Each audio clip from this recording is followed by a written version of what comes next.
மாட்டுக்கறி சாப்பிட்றதுனால உயிரணுக்கள் குறைவு ஏற்பட்டு ஆண்மை குறைவு. இது ஒண்ணு. அதை நிறுத்தின அப்புறமா கவுண்ட் இன்க்ரீஸ் ஆயிடுச்சு. குழந்தையும் பிறந்ததுக்கு இனிமேலும் மாட்டுக்கறி சாப்பிடாதீங்கன்னு சொல்லி எனக்கு கிட்ட இருக்கு. அது விலை கம்மி ஆட்டுக்கறியோட கம்பேர் பண்ணா ஓகே. அதனால ஏதோ ஒண்ணு சாப்பிடணும்னு சாப்பிடவே கூடாது. மாட்டுக்கறியை சாப்பிடவே கூடாது. இது உண்மையா? மற்ற இறைச்சிகளுக்கு இல்லாத பல விசேஷங்கள் மாட்டு இறைச்சிக்கு உண்டு.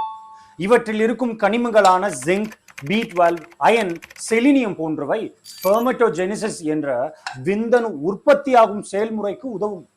விரைப்பந்துகளில் உற்பத்தியாகும் டெஸ்டோஸ்டெரான் ஹார்மோன் அளவினையும் அதிகரிக்கும். ஆட்டிறைச்சியை காட்டிலும் மாட்டிறைச்சியில் சாச்சுரேட்டட் ஃபேட் குறைவாக இருப்பதனால் இதய ஆரோக்கியத்திற்கும் பாதுகாப்பானது.